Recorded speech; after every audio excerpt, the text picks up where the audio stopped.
The first thing I want to talk about is a little story about what brings us here today, why we're here, right? Actually, Romain and I, we met in a previous company that we were working together, which was an international technological consulting company. We were helping other big clients such as Continental, BNP, ZF, TRW, Aiden Services to achieve their projects.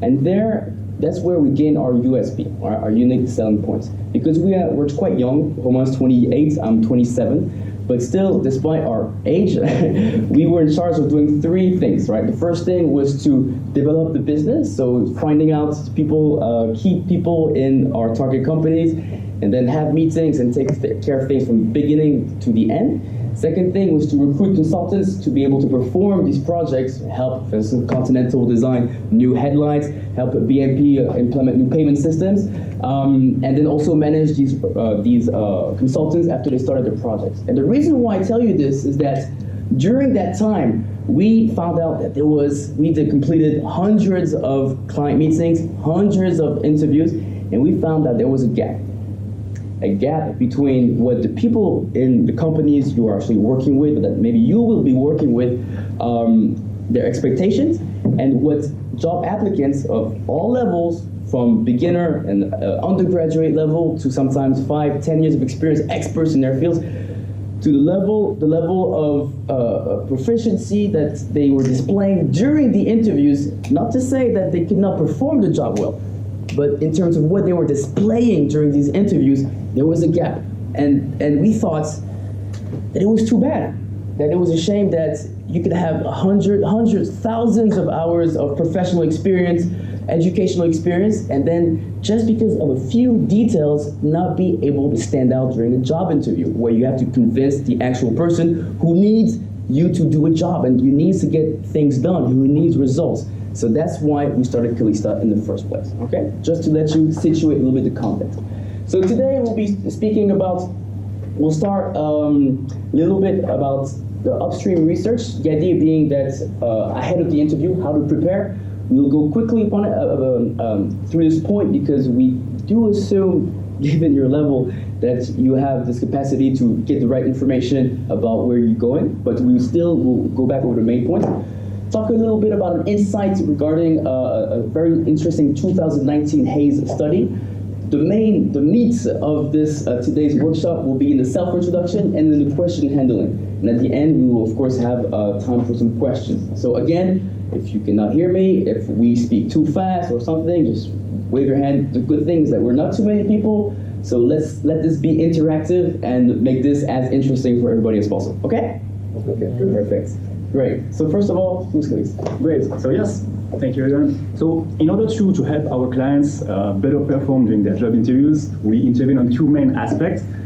The first one is the strategy. So as Edwin mentioned, we have them to build like upstream research strategies, efficient strategies, networking strategies, and also LinkedIn strategies. And also the second aspect is the communication. So that's where we help them with self-introduction techniques and question handling, and also we do some workshops about elevator pitch. Yeah, very brief, what we do face-to-face coaching, we do professional events, and we do educational, we work with educational structures through talks and workshops. Upstream research. So, of course, you have to prepare ahead of time when you go to an interview. I mean, that's a given, right? But the question is how. We found that, and we'll talk more about numbers and everything, but our whole approach is based on the fact that you have the relevant information going in the interview. And the thing is that, what do you have to know ahead of an interview? Well, first of all, let's get this to be interactive. What do you have to know ahead of an interview? Who can tell me? Please. The company history, first of all, and then the department you applied for, right? And the interviewer. Basically, you need to search on the LinkedIn about her experience to better answer. At the very last of the interview process, they may ask you what you are going to ask me. Then you can make some questions upon the experience he had. And that's why we will go through this part quite quickly. Thank you very much. Very, very relevant answer. In the back of the room, same thing. Anybody else? Great. So there are definitely some points that, I'm sorry, I forgot your name. Daniel. Daniel. Definitely some points that Daniel mentioned. So first of all, what we really hope to focus on, because what's important, is the skills that your interviewer will focus on the most. You have a particular situation, which is that you have you have job experience, professional experience, which is quite sometimes long and rich, right? You cannot introduce your job experience, everything in 10 minutes, which is the typical timing that a self-introduction that lasts. So you have to know exactly what they're going to focus on so that you can focus on that also. Of course, indeed, you mentioned Daniel, the department, you have to know about, if possible, about the hierarchy, the way things work, the teams, the size, how it's organized, because even if you just keep this in the back of your mind, this can affect a lot the way you'll introduce yourself and answer questions. You want to know about, you mentioned the corporate website, you do want to know about, in general, what priorities the company has and the direction it's headed to. For instance, if an automotive company is going green, and then you focus it's important to know in your mind. So if you talk about diesel and about things like conventional technologies, to know how to talk about it, right? Of course, the next thing you want to know about is the projects. Like if you get the jobs, what will you do? What projects will you be doing in priority? Something we can share with you here is the recruiter's mindset, right? Every recruiter, I'm a recruiter, I'm looking for someone, whether for a consulting position, a full-time position, any position, I have priorities. I have a boss who's telling me, all right, this is what we need right now, ASAP. So if you can speak to this priority, to this urgency, it helps a lot. And that's by knowing what projects you will be assigned to in priority. Also, the KPIs, these key performance indicators, so how your job will be measured, are important because when you introduce yourself, you can relate to KPIs you achieved and objectives you achieved previously in your experience, and the same KPIs. If I'm very focused on margin, keeping a very stable level of margin, if you can tell me this, that'll be great.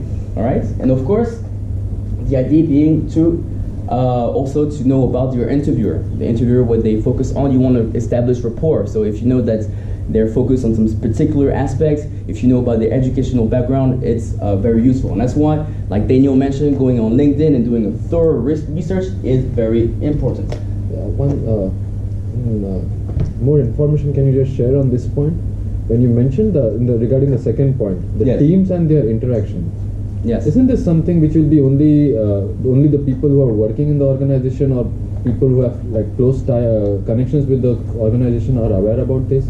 Like how come someone from outside the company know what their interactions are? That's a good question, Ivan. So there are two ways to do this. The first way is actually on LinkedIn. Sometimes people say who they report to and how things work and who they collaborate with a lot. So it can be, you can find this information there. And the second way that we actually practice, you'll see we have combined 8,000 relationships on LinkedIn. We use it as business development to do actual sales. So, we did what most people are afraid of, which is contacting people to see them all the time and then get relevant information about their structure, what projects they're working on, sometimes confidential information. I'm not saying that this is what everybody should do, but the idea being that if you can identify in your professional networks on LinkedIn people who worked for the company before, or even people who are working now for the company, and you contact them to say, hey, I'm applying for your company and I'd just like to know more about how things work so that I can perform better. I think that would be a good way to get that information while being respectful. Do you see what I mean? Great. Romain? Sure. So yeah, just a slide to illustrate what Hadrian just said. So here's just to show that most of applicants just stop with the generic information, the job description, and some information about the company. While just a few parts of candidates make some advanced research ahead of the interview, and that makes the difference. Basically, we measure this around 10% of candidates do this. So doing this kind of research will make a difference. That was the point. And so what does this research entail? Basically, like you saw, there was the different colors just before, all right? And here, so 60% of people just focus on this. An extra 30% focus on this, and then that's where the key is, and that goes again to your question, Iqbal, right? So use Glassdoor. How many of you use Glassdoor ahead of an interview? All right, well, that's good. I think you should all use it, especially in an international environment, because there's a wealth of information on Glassdoor, about the interviews, about how the company works and everything. For instance, I was helping someone apply for a legal firm. I forgot which legal firm actually, in Singapore, right? And we looked together on Glassdoor, and everybody said that, well, the work-life balance was difficult to cope with. So the reason why this is useful is walking in an interview, you can either expect a question about this so that you can prepare it and know how to answer it, and just with facts and not just saying, oh, it's okay, I can work very hard, right? And number two, you can even, in your self-introduction, say, well, I've dealt with situations where there was a lot of work to do and rushing, and this is how I managed it. If you can do this, you're ahead, you're really getting ahead, okay? So now we're going to talk about we're going to speak about a bit about what I talked about before, a Hayes study from 2019 to see what employers are looking for the most and how we're going to use this in our practice afterwards. Okay. So yeah, we just wanted to show you this part of the study. Actually, the study is very big and it's mainly focusing on salaries, but this part was interesting to illustrate what we just said. Among all the respondents, actually it appears that soft skills, when we ask what kind of skills are you looking for, soft skills, it's almost the half of the response. So soft skills is very important, and the problem is that it's something quite hard to display in a short amount of time because it's kind of implicit, it's something that you have to deliver through your communication style and also through the way you structure your introduction. And so the challenge here is that how to convince an interviewer that within 15 minutes, 10 minutes, that you have these skills. So in order to solve this problem, there are some methodologies that could help you to improve this delivery of these key information. Yes. Sure. Just one thing I want to show you is that Understood? Right here is that you saw here that in terms of the priority, people were focused on problem solving, team working, verbal communication, critical thinking, and interpersonal skill. Things that you can say I'm good at verbal communication, but then at the same time it's implicit. Why? Because if you say good at verbal communication, it doesn't fit the message that you're giving. So that's why these are implicit aspects that when you use the right methodology and you perform it well, not only can you talk about it, but you can display it, and that's what we'll be focusing on today. So, self-introduction. Overall, let's get straight into it. What we recommend is that to use what we call the SBP, so the skills-based pitch. Most people we've interviewed over the time, sometimes actually Romain and I have trained some general managers with 15, 20 years of experience, and when we started these training sessions, we were a bit sweating like, oh my God, what are we going to teach them? But we realized, and that's why I don't want to make any assumptions about you, but we realized that they were actually using a very chronological way to choose themselves. Hello, Mr. Interviewer, my name is such and such, I studied there, then I did this, then I did that, then I did that, then I did that. Which is valid, but it doesn't help you stand out, all right? So here, what we're going to focus on is how to introduce your skills while adapting to your interview's expectations and using a clear contextual technique. I remind you that this also supposes that at the beginning you did your research knowing that what skills your interviewer is going to be focused on the most, and the KPIs and the projects, okay? And at the end, what we recommend basically is to introduce yourself based on skills. So skill number one with the context, skill number two with the context, conclude at the end, and something that also we think is very powerful is the why. So basically saying at the end, Mr. Interviewer, right? So these are the skills I wanted to introduce to you, and I think that could be the most useful to you at the moment. And the reason why I want to apply these skills in your company, in your organization, is such and such and such and such. And you have to prepare a why, of course, ahead of time, all right? So it can vary a lot. I saw on the survey that someone here was a bit worried about how do you establish a why before, and it's something that is very personal and that at the same time has to fit the company, the mentality and culture that you're targeting. But you have to think about how you can link your professional aspirations, what you want to do in your professional life, with what the company is doing. So if you manage to do this and you see the company has certain values that you can link up to your own personal professional aspirations, then most likely you're in the right, okay? Of course, it can vary from people to people, and I will look forward to your specific questions at the end if we can help you in that sense. So, yes, indeed. So this kind of methodology will bring some benefits. It will help the interviewer first to visualize how you use these skills in your past experience in a very structured way, and while giving a great image of structure and ability to synthesize things, which is interesting and which is like a quality that most of interviewers are looking for. So the idea here, linked to what Adrian said, is to isolate one skill and then build a contextual introduction around the skill for each skill, and then conclude with follow-up and follow up with oriented question. We'll talk about this later. So here the key is the contextual method, and this is how it looks like. So how you want to do this? I'll display it to you right now. Is to say, hello, Mr. Interviewer. Thank you very much for having me today. I'm very excited to have this opportunity to apply for this position, right? Based on my research, I think that there are two skills that in my past I have practiced a lot that will be the most useful for your current projects and that will most support your company. And these skills are skill number 1, skill number 2. Of course, don't say skill number 1, skill number 2. I'm just giving you the template, right?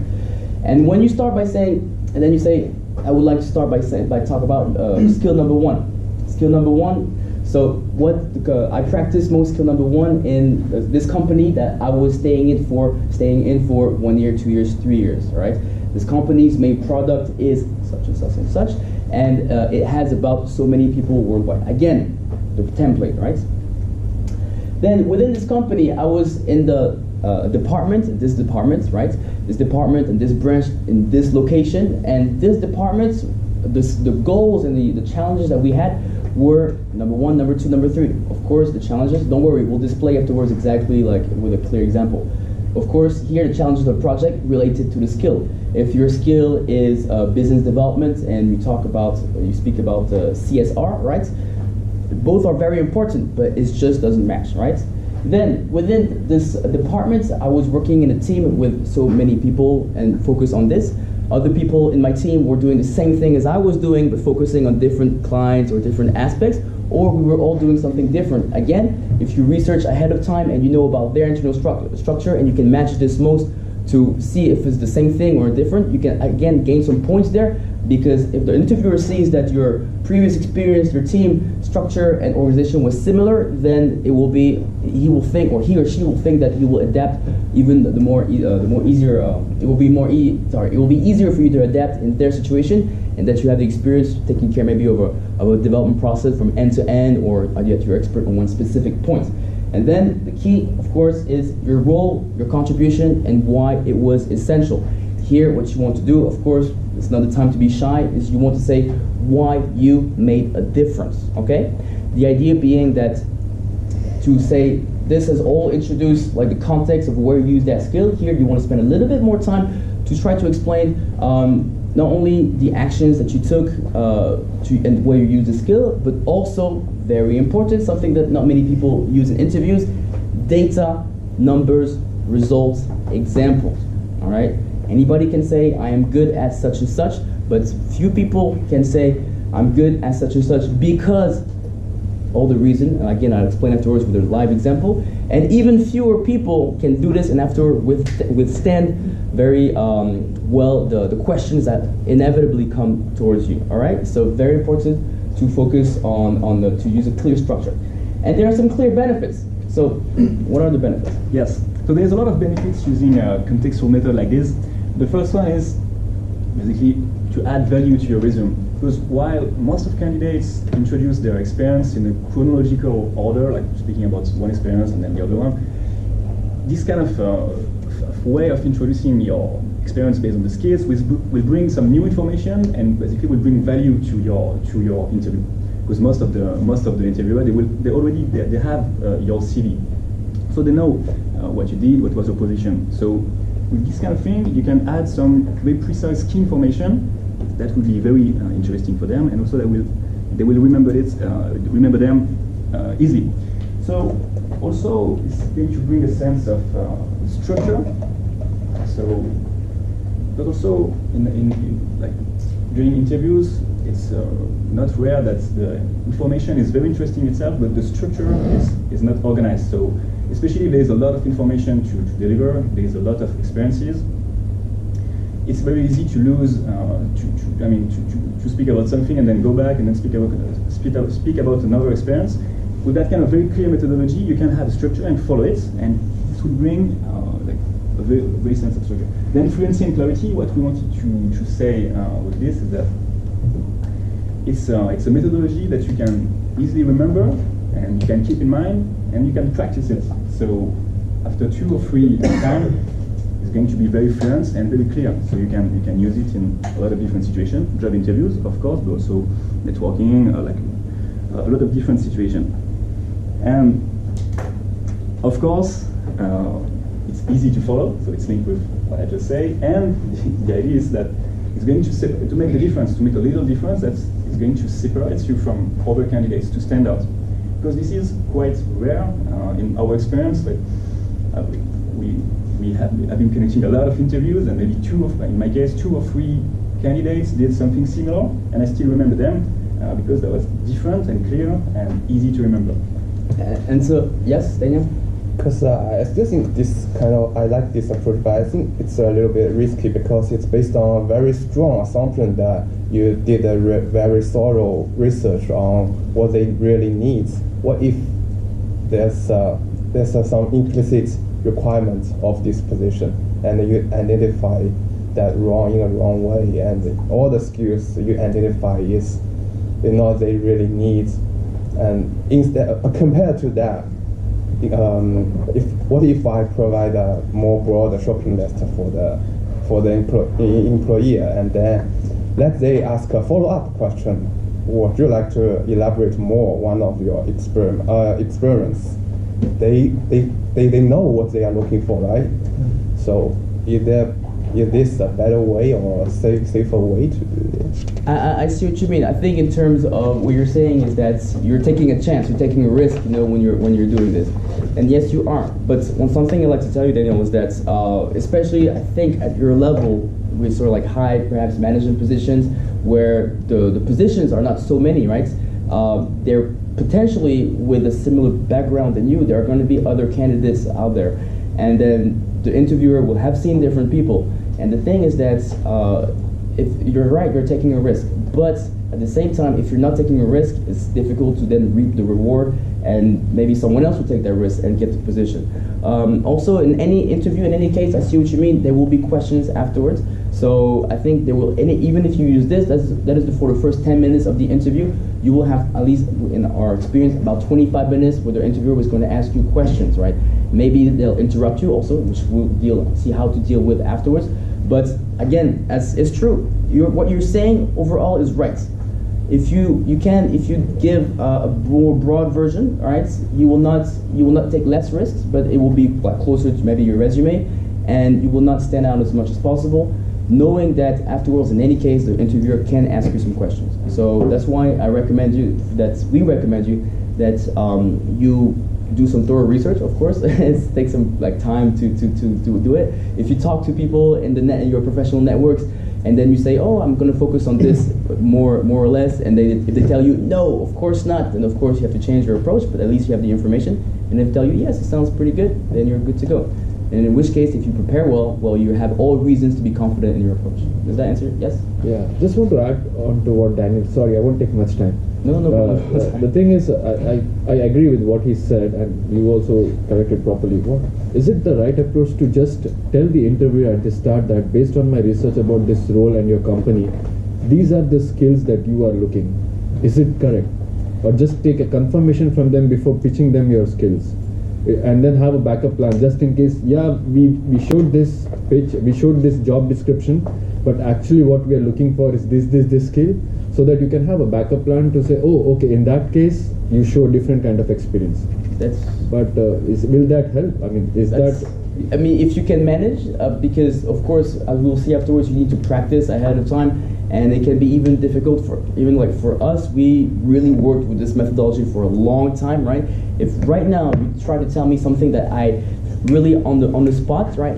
I may not be able to deliver 100% of what I would want to deliver. So, but I think you do have a good point in the sense that if you can adapt to a different skill, and they say you try skill 1 and 2, and they say, actually no, we want skill 3 and 4, and if you can do this successfully, it's definitely recommended. Of course, you have to balance what also Daniel was talking about in terms of risk, because if you haven't prepared to explain that skill before, it can be more tricky. But I think that's a very good point you're making. Please. Just to add on to Iqbal's point, rather than just explicitly stating all your skills or asking for direct questions, I think it's good if you can kind of state your skills in an indirect way and then try them to going how you getting the responses. I believe. Is it the right approach? Or? You mean you could also state the skills and say, all right, I'm very good at this, this, and this, and this. Yes, what do you focus on the most, and then basically do use this approach afterwards. Exactly. If you manage again to prepare everything ahead of time, so that you can introduce each of these skills with a relevant experience, knowing that you have to have data, numbers, and everything to back it up. But again, I guess it all comes down to one word: preparation and practice. So I think Iqbal, and what is your name, sorry? Abhishin? Abhishin. I think Iqbal and Abhishin make a good point in terms of you can ask if you are correct, see the feedback from the interviewer, if they if you say skill 1 and 2 and they open wide eyes and they're like, oh, no, and then maybe ask them, what they're looking for most and adapt to it. Of course, if you prepare more, it's better. And also what you said in terms of saying that maybe, all right, these are the skills I'm focused on. However, again, if you manage to prepare well, and if you talk to people who were in the company before, also on LinkedIn, if someone was on the company before and left the company, typically they're much more available to talk about what's going on. So if you talk to someone and they confirm that this is what's going on and everything, you can go in there and this displays a load of confidence, and it's very impressive. Like Romain mentioned, we remember the people when we had a message in our company, like strong values, that we focus on training and helping people really achieve their professional goals. When people say, oh, I'm really glad to be here because I know that you focus on helping people achieve their own professional goals, I was like, right, very impressive. See what I mean? And it was very rare. So you have to balance basically between risk and reward in that situation. But again, good preparation, we suppose that it will help you achieve this. Does that answer your questions? Yeah. Great. All right. Good. So let's do a live case scenario, right? In this scenario, No, it's okay. Yeah, I just wanted to show you, to illustrate this through a little demo. So in this case, Edwin is going to, I'm the interviewer, and Edwin is going to introduce himself, so his skills, for a position of branch manager in a consulting firm. So thanks to the research he has done ahead of the interview, he had identified 2 skills: business development and team management. And we are going to use the contextual techniques to introduce the skills. I will also be showing exactly what we're talking about at the same time, so you can follow exactly which steps we're talking about. So you, okay. Yes. Hello, Jan. Hi. Thanks for being here today. So Thank you very much. it would be great if you could, introduce yourself briefly, and then I will have a few questions for you. Great. Thank you very much, Mr. Interviewer. I'm very happy to be here today, and for having also the opportunity to apply for this position. So, based on my research and what I discovered about your company, which I'm very interested about, I think that there's 2 skills that will be most in my background, and I would like really to show you these skills that can help you. The skills in my background that will most support your company and your project at this moment are business development and team management. Okay. Would you agree with that? Sure. All right. So first, the skill I developed, business development. I developed this skill most when I was working in Mars, which is a Swiss international technological company. It helps big clients, automotive clients, banks, and also service providers complete projects to set up new payment systems, develop new pieces of equipment. Okay. It has about 3,000 people worldwide, and at the it's focused. I was working in the Shanghai branch, which had 200 people, And within this branch, we had two departments. We had the engineering department and we had the IT department. The engineering department had 120 people. I was working there.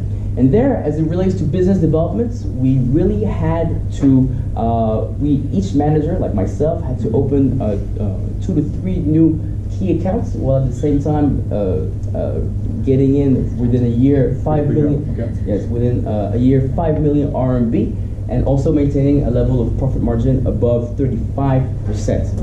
Okay. So, within this context, I was working with a set of 10 other managers. We all had different targets, so different key accounts to focus on, and we were all reporting to senior managers who were then reporting to department managers, and all of them were helping us achieve our objectives, right?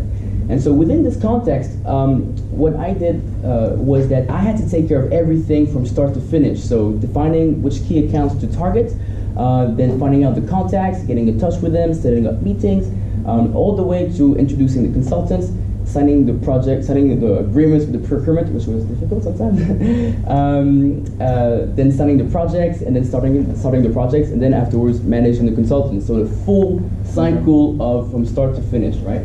And by keeping a high volume of activity and making sure I was focused on the key actions that could really put me forward, and having a clear sales methodology, I managed to open 3 new accounts with companies that the whole group had never worked with before.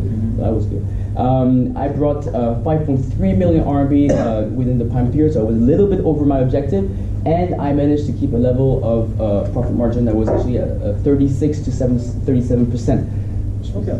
So this is about my business development skill, and what I learned through this was also that by focusing on a clear methodology and by using a high volume of intensity, even though the odds were difficult because we're in China, I'm not Chinese, I was working with a lot of Chinese counterparts, clients, and consultants, well, I still managed to reach my objectives.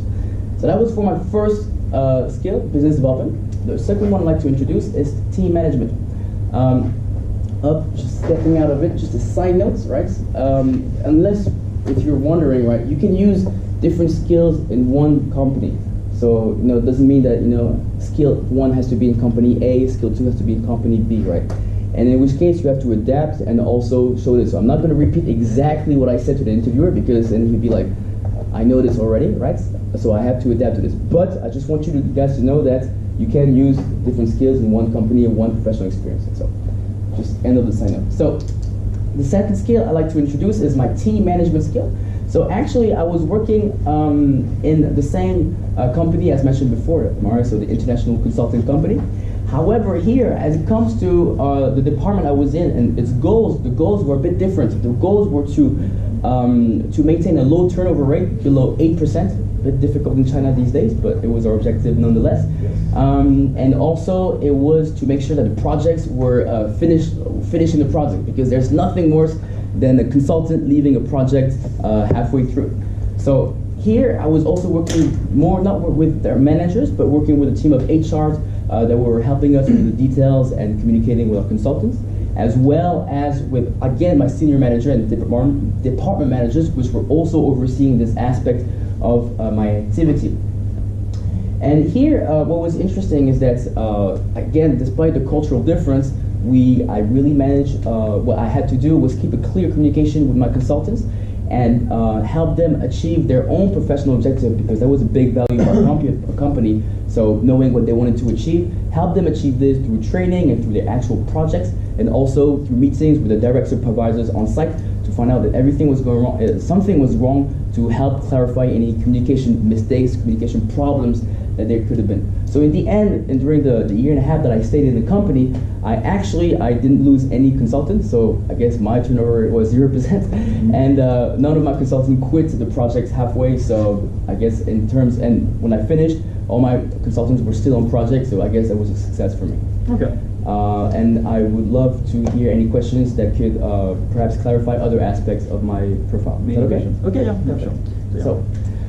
So a lot of, yes, please. I have a concern this way, because like if you are like firstly talk to interviewer face to face, and you maybe introduce 1 or 2 skills, but maybe it's too long to start this conversation because like how to continue is like yeah, maybe if you understand wrong about the capability you need to get, then interviewer maybe not like very comfortable to. I see what you mean. Yeah. So two things. Actually, this goes back to Iqbal's question. So I think that's something that is useful. I'll be completely transparent that we haven't put up, but that was interesting. You can sort of look for some feedback in terms of, I'll be speaking about, like I did with Romain, I'll be speaking about skill number 1, skill number 2. Is that if that's relevant, right? And see if the person is completely distraught or they just edge you on forwards, right? Number 1. And number 2, yes, you can be interrupted. Having a structure, a methodology that is quite clear like this means that you can be interrupted because if by any chance, if you don't perform it well, or if the interviewer just wants to put you under pressure, they may interrupt you and throw you basically put you in a bad situation. However, think about the alternative. If the interviewer wanted to put you under pressure, number 1, they would do so already. And also in terms of being relevant, right? Again, with using the methodology of asking them at the beginning, you can find out if you're heading in the right direction using your research, right? And again, you will have the chance to answer questions afterwards. But if you do get interrupted, it's actually the third part of our workshop today. You will have the chance to how to deal with interruptions and questions that come in the middle. But the idea here being that if you use a clear organization, our problem as recruiters before was that when we were recruiting is that somebody was speaking a lot and we did not know where it was going, right? We had no idea when it was going to stop. They were not using data numbers. It was just it was getting a bit like just noise basically. I hate to say it, but it was very difficult to follow. Here, the idea that what you want to do is that if someone is interested in what you have to say, right, they can see basically where you are in your presentation, right? You use this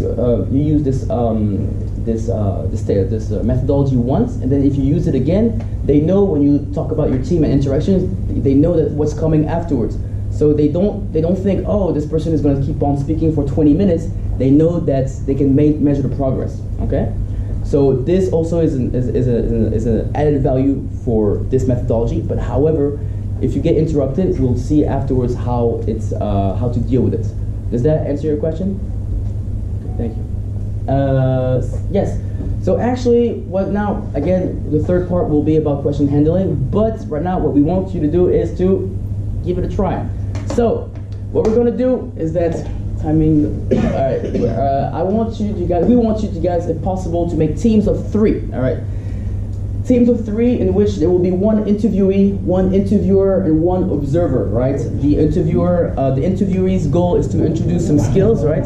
The interviewer's goal is to sort of like listen and provide the feedback, but also listen to what they're saying, of course. And the observer is to, as the name suggests, observe the whole interaction and say, okay, you're doing this well, and you need to improve this.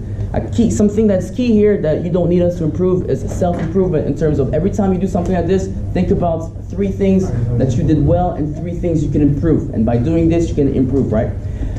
So we're going to make some small teams with 3, find out which skills you think are the most important for your next job interview, and then we'll keep this up right here, so that you can try to follow the structure. And at the end, afterwards, we'll ask someone to come over here and introduce their skill. So please do your best, and if you have any questions, we'll be walking around to also give you some feedback. Sorry, everybody.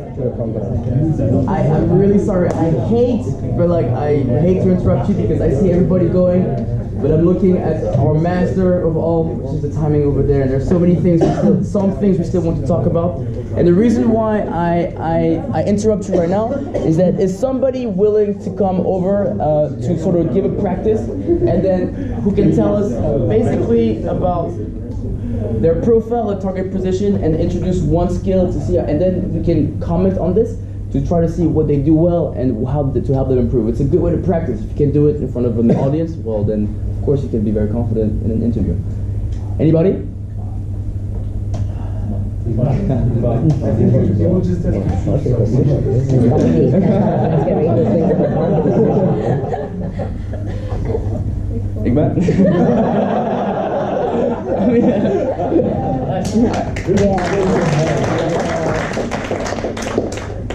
But I'm stressed too because I think you're gonna do super well. There's nothing I can say to improve. So can you tell us about just your profile, your targeted position, so that we understand the context? So Daniel was my interviewer, and he's like the manager of a consulting firm for which I'm going to apply.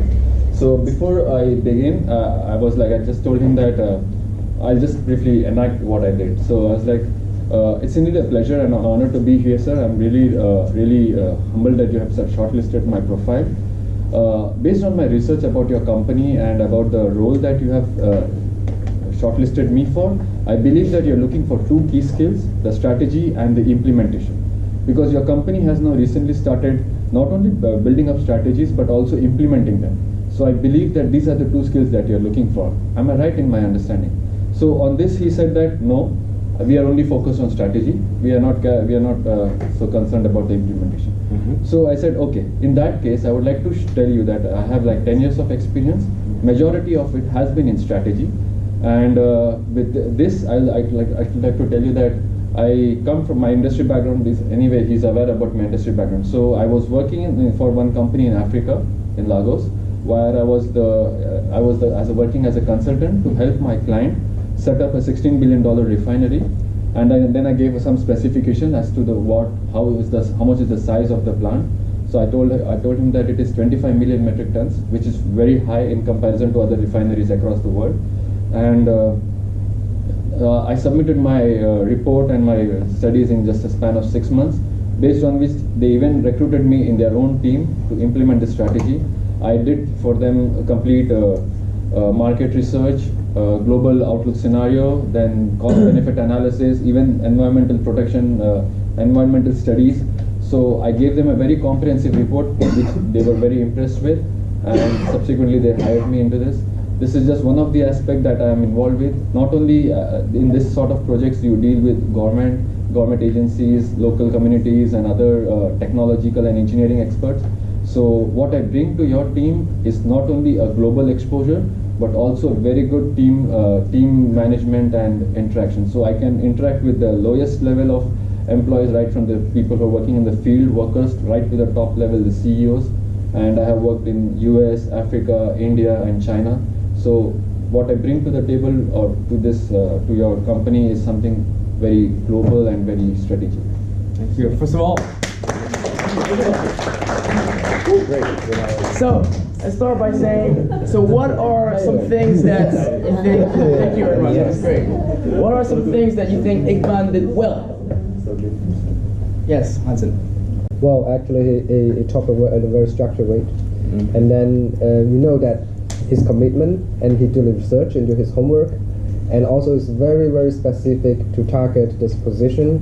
Of course, he introduces two skills, and one of the skills maybe is not that important to the position, but he elaborated more about the other skills that is vital to this position. And then he also said what kind of value he can, or what kind of merit he can bring to this company, and that impressed me quite a lot. Definitely, I do agree that you did talk about, you were flexible in the way you approached things, and then you managed to really focus on what was most important to what maybe Daniel was telling you about, or what I would have been telling you about as your interviewer. That's good. So there's flexibility in the approach. Well, flexibility and consistency, that was a good point. Anything else there's one thing, there are two things that all the things I think Iqbal did super well. Anybody? All right, second thing you did well is that numbers, and it's a good thing that you started with numbers, and you mentioned numbers, and also clear examples, clear tasks. That was great.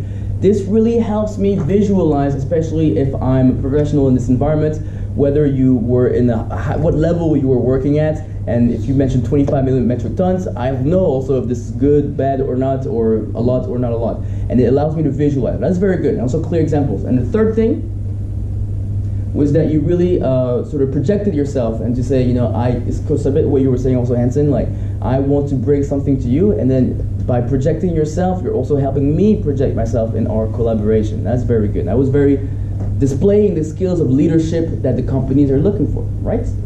What are some things that Iqbal could have improved? Don't be afraid. All right. I think, so for instance, a question I still have is that maybe it would have been in your resume, but I'm not sure in terms where, a company in Africa, I'm not sure which company it was and how you were working. I think a little bit of extra information about this could have been useful. In the sense that, for instance, I don't know, if you're working for McKinsey or if you're working for KPMG, well, it's worth mentioning, right? And then in any case, it's worth, if I know this company, I can also know about its internal structure, and I can sort of project myself more in terms of the working environment you were working in, and then associate your results and this data you're telling me with your actual environment, again, the context. A second thing was that you started with what you were doing, and that's a very strong strong saying, I did this and did that. All right, but at the same time, I personally got a little bit lost in terms of where things were going. So there was a sense of structure because you did say, point 1, point 2, but I wasn't sure exactly which direction you were going to follow up with. So that's why, again, going from general information to particular, I think is a good way. But, and the side notes, right, it is a methodology, and the key is to have a methodology. If you're going wild, that's where it doesn't work as well.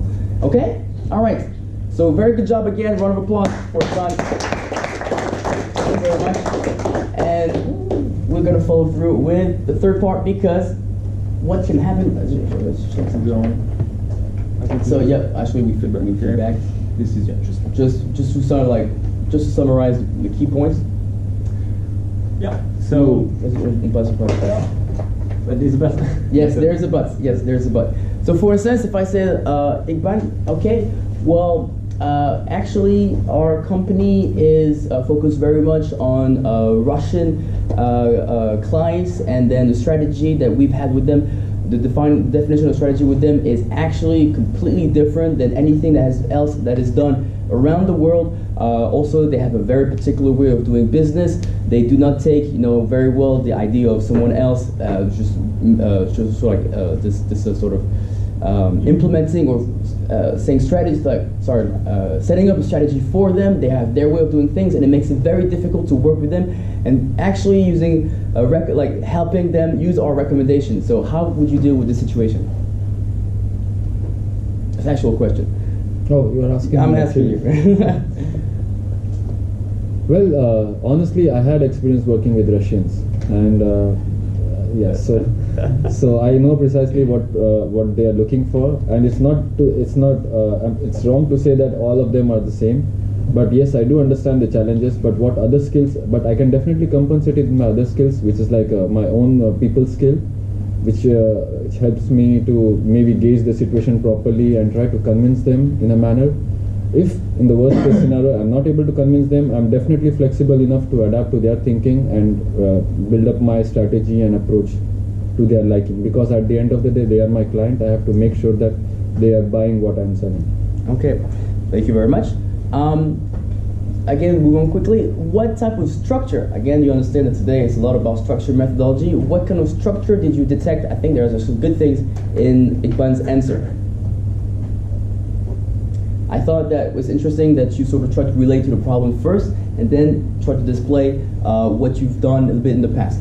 However, again, I'll have to move a bit forward, but we're going to display a methodology on when you get this, and I was tricking you a little bit to ask you a wild question like this, right? It was on purpose. But the idea is being that what I want to display here is that you will get interruptions and you will get questions, and you have gotten these interruptions and questions in the past when you were doing interviews, right? Probably not just interviews, client meetings, a lot. So we have this methodology that can really... Okay. So that can help you to help you deal with this. So why is it important? Sure. For a few different things. The first one is having clear methodology to answer a question will allow you to stay in control of the interview's direction, because you prepared, you know that this situation is going to happen, and you have a clear tool to answer it. Then, also having a structured answer is going to display a sense of leadership, and that's why actually the majority of communication professionals are using a way to handle question which is very much always the same, and we're going to talk about a similar methodology. Also important, like it's a little bit the same principle as the skills-based speech we introduced before. Having a methodology to answer question will allow you to not get lost in time-consuming explanation for you have a question, and then sometimes the answer is very long with a lot of information, and actually the interviewer is just waiting, he's just expecting one precise information. So having a clear way to answer will allow you to go straight to the point.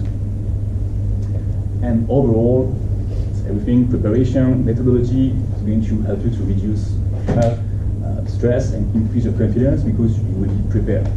So we're going to introduce today a methodology. Maybe you know this methodology. It's a 5-step methodology, 5-step technique. Actually, it works like this. Acknowledge, reformulate, answer, confirm, and then redirect. In this case, redirect to your pitch because it's a job interview context. So, sorry, I forgot the animation. So, redirect. And then to give you more details.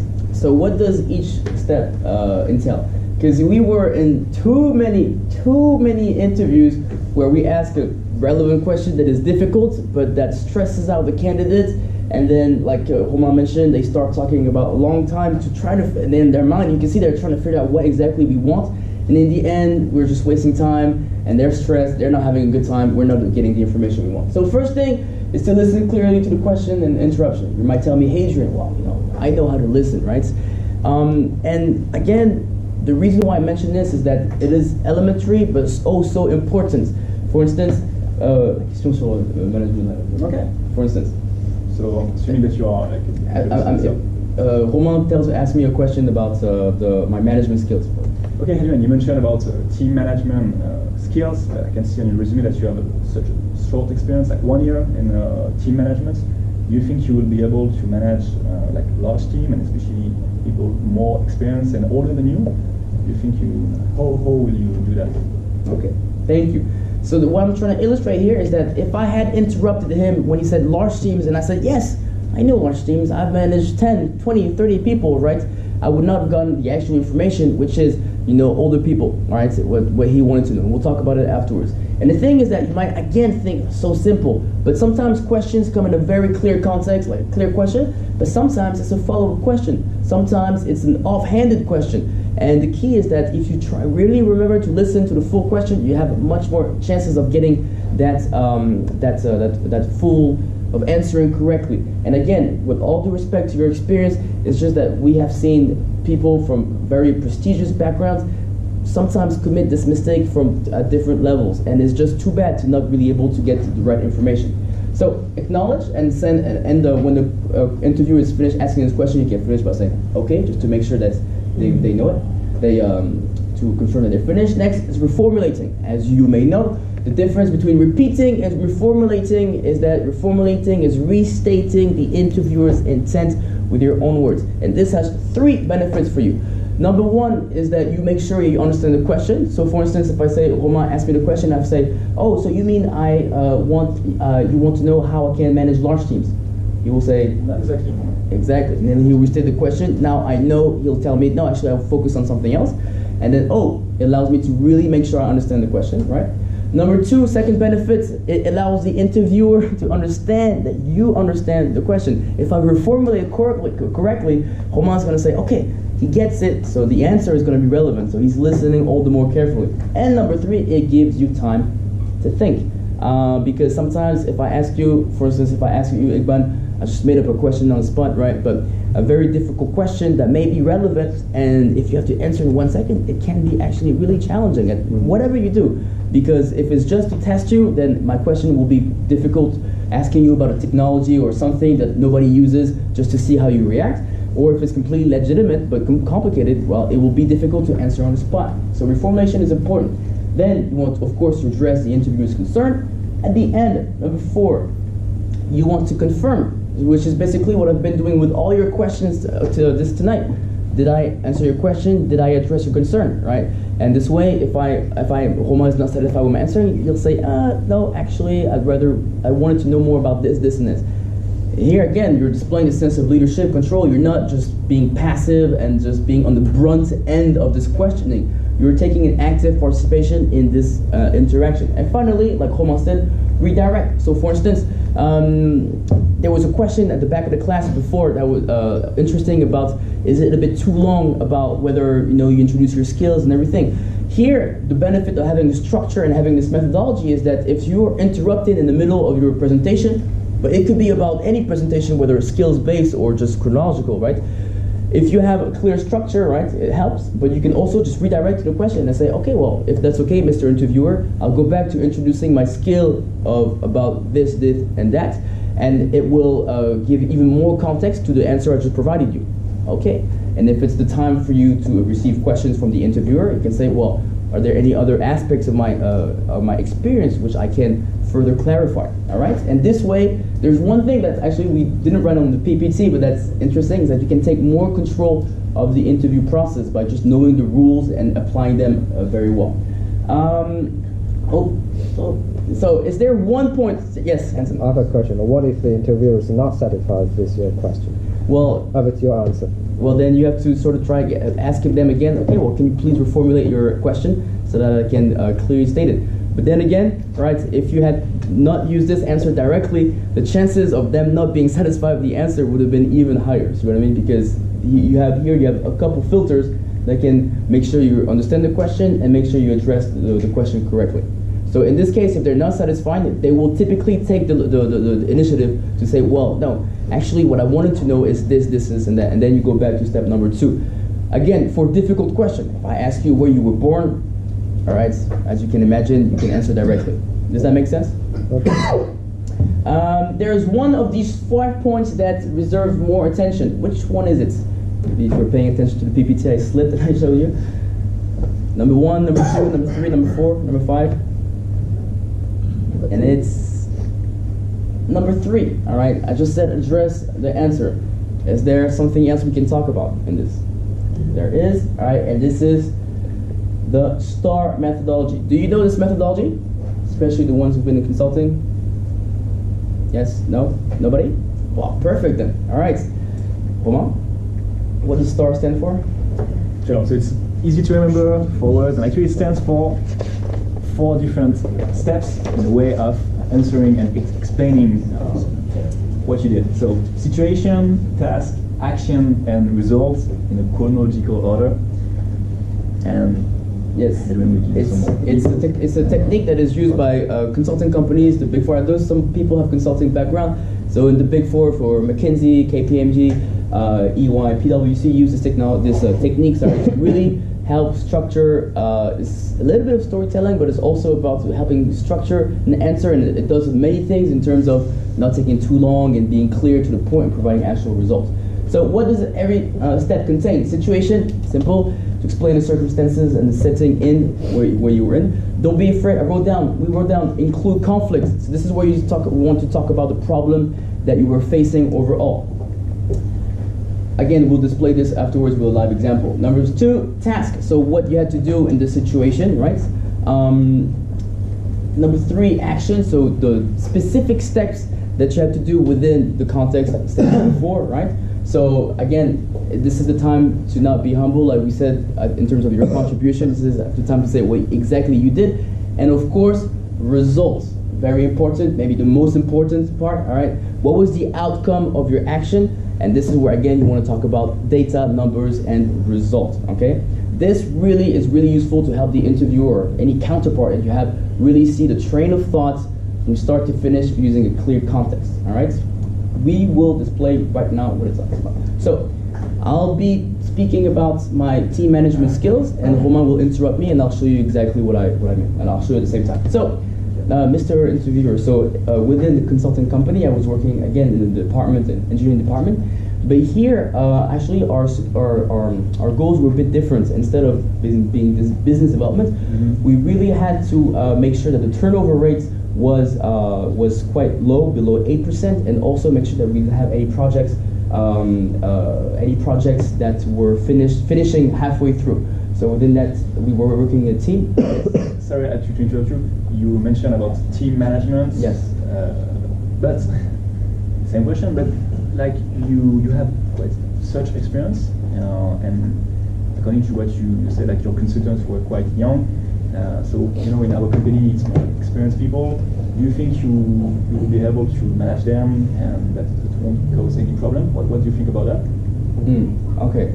So if I understand well, Mr. Interviewer, what you're worried about, what your concern is to know how in such a short amount of time I was able to gain enough experience and to be credible to not only manage but perhaps even lead professionals who have more experience than me and who might not take too easily to be managed or led by someone as young as I am. Is that right? Yes. Okay, great. Well, actually, within this company I was telling you about, we were in a situation where we were tailoring to the needs of our clients, and sometimes our clients needed some young talents, and sometimes they needed some more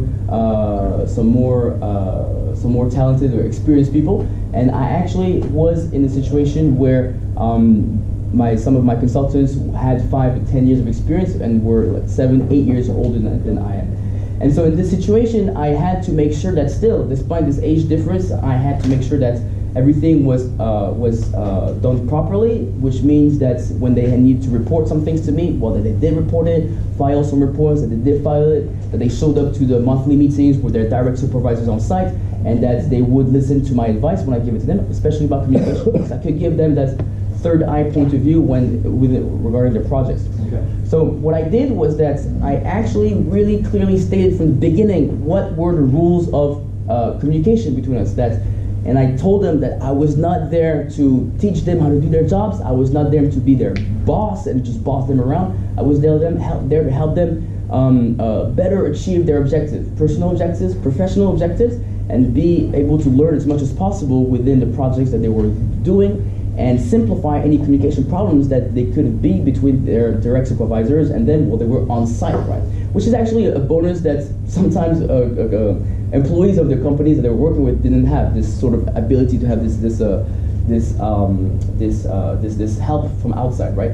And as a result, and I will be speaking about this more, well, all of them, including the ones who were older than I was, right? All of my consultants stayed with me until for the whole time I was in the company, and nobody quit their projects halfway through. And I got some positive feedback from them in terms of actual like appreciating my guidance when it was necessary or relevant. And so I really learned that if you set things straight in the beginning, and you at the same time don't boss around, and you do the things also that you're expecting other people to do, for instance, communicating rapidly and being reactive, that in the end things work out for the best. Okay. So does that address your concern? Yes. Perfect. Well, in this case, if that's okay with you, I'll go back to talking more about my team management skills, and this answer will be more context within this presentation of my skill. A lot of talking, but I hope you got it. So do you see? I tried to really follow the structure here so that you display exactly what I meant through this, and to show you exactly how to use this methodology. So here again, give it a try. We're going to take 5 minutes because we want to answer some of your questions afterwards. Again, if Cedric, is that okay? I mean, afterwards, if some people want to stay for more questions, is that okay? Okay, perfect. So the way we're going to practice this, we're going to do these teams again, and I have some cards here, right? Some cards with some typically difficult questions, right, that you can get during interviews. So we will be distributing these cards, right? And we will display the methodology again on the over here. And what we'd like you to practice is basically, again, interviewer, observer, all right? The interviewer asks one of these difficult questions. Again, the idea, of course, there was a good point that you made before. We didn't really go through the companies you're targeting and everything. The idea is really to practice the methodology and the structure. So, but again, this is still, it's easy to do. It looks easy, but I dare to say humbly that it's harder to do than it seems when you actually have to do it. So the idea is to practice this, and again, give yourself some feedback in terms of, oh, you forgot second point, oh, you didn't do this, you forgot to add data, you forgot to results, and also, of course, give praise for positive points. Is that okay? Okay, this is terrible. It's very rude of me, and I apologize. Again, I only follow the instructions from our master role, which is timing. But I have, the good news is, typically we'd have someone come up, try to ask some questions, but I want to conclude very briefly, right, because actually we're reaching the end of our time, so this workshop is coming to an end. But we will have some time afterwards if you want to talk about more things, practice more, the skills-based pitch, question handling, more questions, ideas, feedback. We are here to listen to this, and we want to talk about this.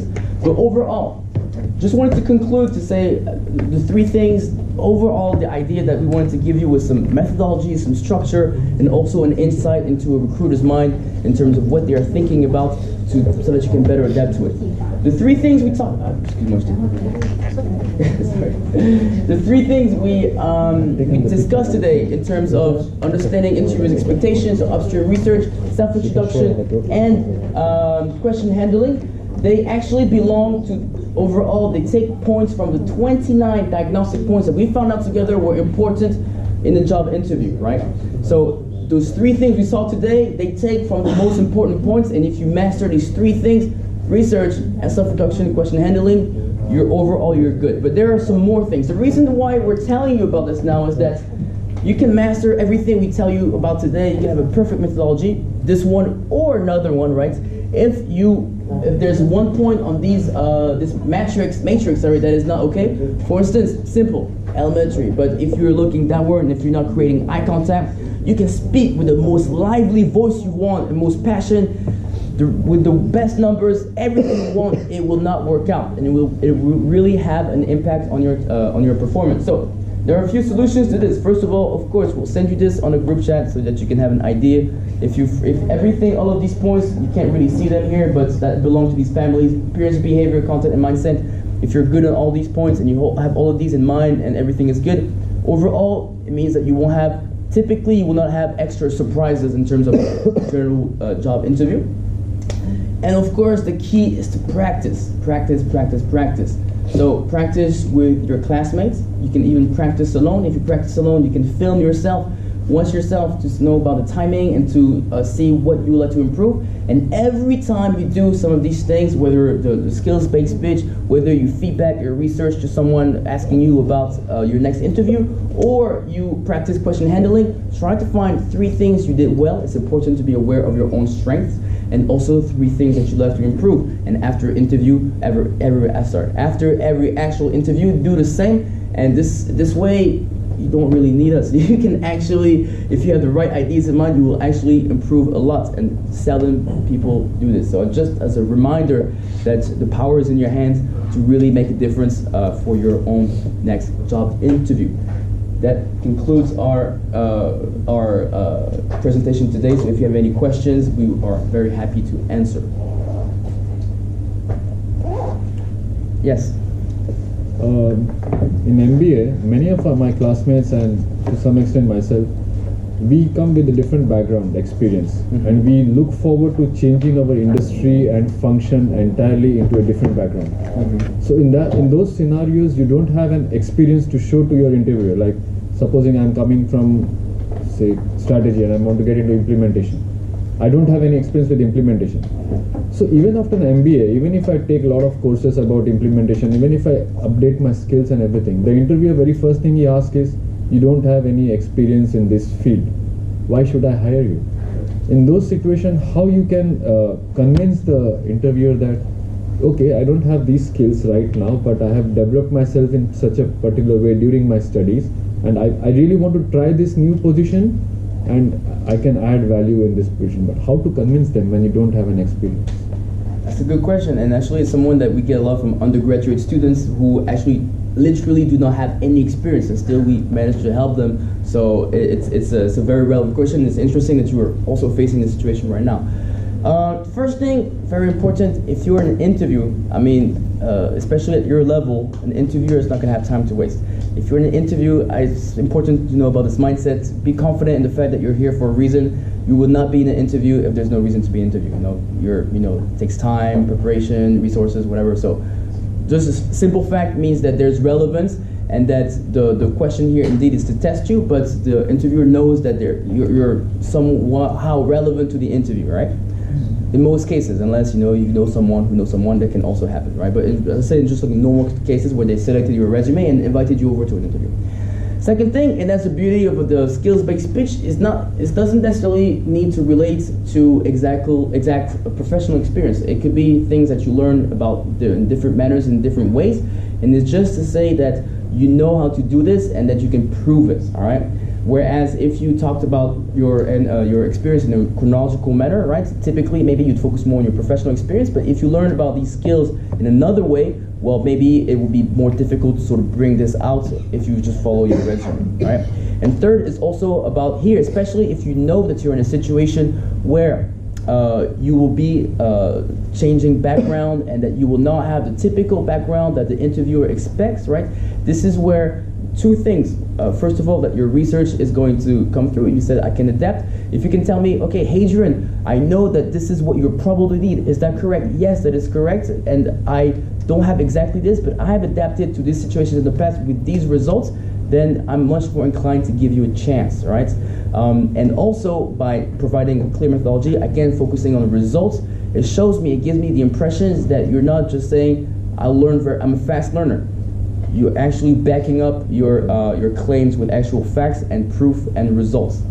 Does that answer your question, Ivan? Yeah. Thank you. Any other questions? I did, yes. How do you deal with like interviewers who are very harsh, like kind of just doesn't listen to you, destroy you on the spot? Definitely, that happens. That can happen, and at your level, that will definitely happen more than at a entry level position or even a medium level position. This is where I think, again, in my experience, in our experience, and in all the discussions we've had with different recruiters and at different level, this is where again having a strong methodology is a key. I got a very interesting question from Beck. What is your name, sorry? Yes, you. I'm Aiden, but Aiden and the question. Sorry, he was not looking at me. It's fine. But I got a very question that was saying, okay, what if the interviewer says, and then 25 million metric cubes of production, and the interviewer says, no, it's wrong. No, it's not possible. It doesn't happen, which is very harsh, right? The idea being to have also being a strong methodology and being confident in what you can bring. I mean, I don't want to say this because it's too vague, right? But having a clear methodology and the ability to, in this case, discover the real concern behind someone's interruption. For instance, in which case to say, okay, well, what brings you to say that this is not possible? And I'd like to know more about your experience to say that, to state so blatantly that it's not possible. Typically, again, if you're in an interview where someone is trying to test you and trying to be mean and trying to be just despicable, and it happens, I'm sorry to say, this is going to happen no matter what, and you shouldn't feel bad about this because this is beyond your control, right? But if they're harsh, but there's a legitimate concern, if you have this a strong methodology in terms of introducing yourself and dealing with questions, well, you'll be able to deal with this more confidently through this methodology. And also to answer the question to provide you the answer, again, if you get interrupted, not with a question, but with a statement, you can try to find out exactly about the exact concern behind it. So, Mr. Interviewer, okay, I understand that you might disagree with this. Can you tell me more about exactly what you think is a more reasonable figure, or why exactly you think this is impossible, right? And typically, if they have an actual concern, they will answer you and tell you, okay, this is, and then you can keep on going from there. Does that answer your question? Perfect. Thank you. That's a good question. Anybody else? Okay. Well, in this case, sorry for the small delay in terms of our timing, but we are going to stay here if you want to practice more about the skills-based pitch, if you want to practice more, if you have some specific questions related to your industry that maybe we can give you some insight about. Again, you guys are on a high level, and hopefully today we really don't aim to teach you about anything about what you can do, just about this methodology, because you could be so good at what you do, but sometimes you can be Einstein, but if you don't have the methodology regarding job interviews, it can be a challenge, and this is just what we wanted to help you with today. If you have anything you want to practice more, we are here, we are available until everybody leaves the room. So we're here. All right.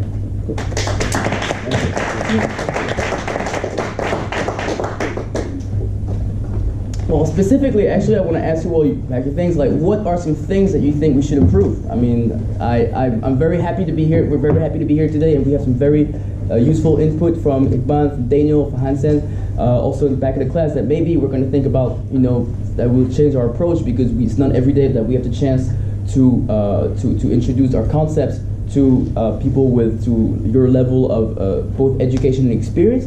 So if you have any further comments, any further ideas, this is also how we can progress. I was going to say it's perfect. No, I just want to say one of the strengths of your presentation, you make two people to mutually by turns present, because actually when we study MBA, it's a psychological reason behind that approach to make the audience always stay at the high level of the attention to the presentation. I really like that. Just keep doing that. Thank you very much. Appreciate it. Thank you. And we'll do it more, because I'm sorry, Homa, I took a lot of the spotlights. Thank you, Daniel. Appreciate it. Any other comments? No? All right. Well, thank you very much for being here today. And then, oh yeah, one thing. One last thing, we are on LinkedIn. As you know, LinkedIn is a very useful tool to find out information about your next interviewer. We have together 8,000 to 9,000 connections, and so of course, if you have more connections on LinkedIn, you can have access to more people. So follow us and get in touch with us, because this way, well, when you look up people, you'll have access to them. Simple as that. Okay? Today and great event that you're having. And one last thing, sorry. I'll send a questionnaire in terms of feedback. So if you have, afterwards, if you have ideas about what we should improve indeed, well, on the group chat, you'll have the memo. We'll give you maybe the link for the video and also a questionnaire. And if you have more ideas or other things you want to say, helping us this way would mean a lot to us. Thank you very much. Thank you. Thank you. Thank you.